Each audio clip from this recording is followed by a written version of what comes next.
I have been anxiously awaiting this guy. I haven't heard these tapes. I heard they're pretty good. This is the guy who's been calling our office all last week and pranking Gary, making scam calls on him. Very good. He's been very good at it. Yeah, it's funny, huh? I actually was amused by him. Here he is. Here's the guy. Hey, dude. How you doing? Take a seat. So this is the guy. Yeah. Give him the microphone, guys. Look like a stockbroker, huh? Yeah. You're a stockbroker? Yeah. And what happened? You just like sitting around the office, had some free time on your hand, and you... Well, every day when we have our breakfast, we're really supposed to be on the phones, but I listened to you. Right. And I said, let me call up Howard, use an alias to get on the show. Right. So one day, I'm personal friends with the Beastie Boys, and I know everything on the Beastie Boys. That's how it all started. So Right. I said I was MCA, and then Gary kept screaming me and calling me a jerk and an a-hole. You were Beastie Boys groupie? Yeah, Beastie Boys groupie, I guess you could say that. So how old are you? You seem like a young guy. 26. 26? Yeah. And what is it? You have like a fa-fa-fooey fascination? Well, look at him, of course. Look at you. Wow, look at those horse teeth in person. Buddy, Listen, let me tell you two things. With a mustache, you're me, and your teeth are pretty stained as well. Well, You don't have a yeah. mustache, Gary. No, but I mean, but mine. what's the matter with your teeth? When mine grew in, I kept them. But wait, look at his teeth. Listen, What's wrong with them? They're stained, like mine used to be. they're not But he's got stained. nice teeth. No, You're right, they're he's stained. got Let me, His at least eye- they're in his mouth and they're not outside his mouth. Does he have wooden eyeballs too? Yeah, let me see your teeth. Go like this. His teeth aren't bad. Come on. Come Maybe on. a little bit on the pumpkin side, but they're all right. Those are the nicest teeth I ever came across. At least you can't play hide and seek in my mouth. Right. What? You're saying that his teeth are as bad as yours?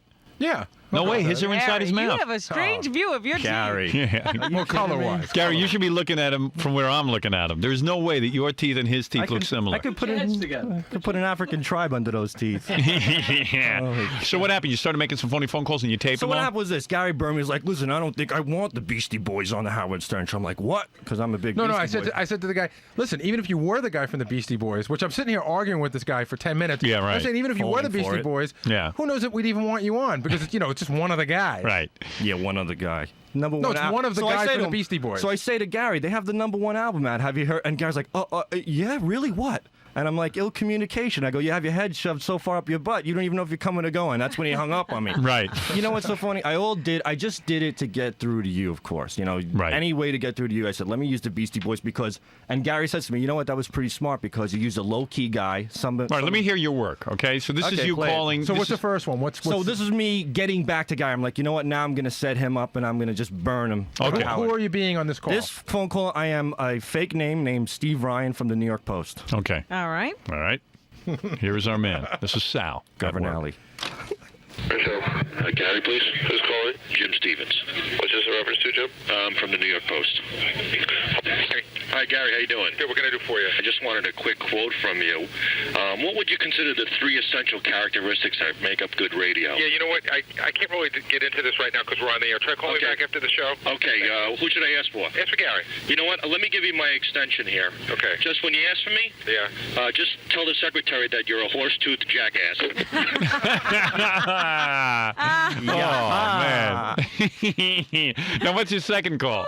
My second call, I was a juror on the O.J. Simpson trial. Oh, good. Okay. Here we go. Gary- Here's... And by the way, I may add that this was back-to-back with the Steve Ryan phone call. Excellent. This is on the same day, right afterward. Right after. This is Sal, king of all Gary pranks. That's right. You'll see me the next... Hello? Yeah, what can I do for you? My name's Frank Delgado. I was on the O.J. Simpson trial. I was a juror, and I was removed from the jury. When were you removed? I was actually the second individual removed because I was accused of calling O.J. Simpson a horse-toothed jackass. That was right back to back. Yep, it was. All right. Now, Back-to-back. what's your next call? My next call, the umpire died from the Cincinnati Reds. Okay. So I called up and said, let me be Ron Gant, so they'll just pass it to Gary. Ron Gant is a player for the Reds. Cincinnati Reds. Okay. I don't even know who Ron Gant is. I couldn't give a crap. But anyway, I say Ron Gant, and I set him up. And This is great. Why is this so funny, Robin? Can you I explain don't know. it? It's just like, I can't believe that now the audience is goofing on. Yeah, it's just so funny that everyone's into it. All right, here we go. Here's Sal, king of all Gary pranks. Yeah, is Gary in? This is in reference to. This is Ron Gant. This is in reference to. I'm with the Reds. What about it? The Cincinnati Reds. I'm with the Reds. And who's the manager of the Reds? HTJ. Who's that? Horse-tooth jackass. Fell right into it. HTJ. That's who. We're gonna make up shirts HTJ on them. And Sal, what's the last one you got here for us? Last one, I am Cliff. Well, this is what happened. I tried to go, try to get Gary. This was it. Everybody knew who I was, and a friend of mine, Jeff, who I work with, Jeff Lombardi, says, "Say you're Cliff Bernstein from Q Prime Management." Gary knows him personally, I'm sure. Right. So I made like I was booking Metallica on Letterman. And I figured I'd get him in on the morning for the show. Great. And Gary, as usual, fell right into it. Okay, here we go. Howard Stern Show, may I help you? Gary, No, he's on the phone. May I take a message? tell him it's Cliff Bernstein on the phone from Q Prime Management. Now, I know who Cliff is. Cliff's a heavy hitter. Right. Cliff's on the phone. I want to know what's going on. All right, well, let's hear what happens. Hey, Metallica. Yes. April 15th. They're in town? Yep. What are they doing? Letterman. No kidding. Yep. And they want to come on? Yep. Oh, that's great. I mean, what Can we do it or what? Yeah, absolutely. April 15th? Yep. Listen, Wait a second. What's your partner's name? it's called Horse-tooth jackass. All right, Sal, listen to me. Now, can he still crank Gary, or is he Yeah, of course busted? he's going to. No, Now he's yeah, famous. now he's completely encouraged. Now he's- This now- is going to be a way of life for Sal. I'll get some new clients now at the firm. All right, great. Okay, that's Sal, everyone. King of all Gary Goofs, or whatever you want to call him. Horse tooth jackass you.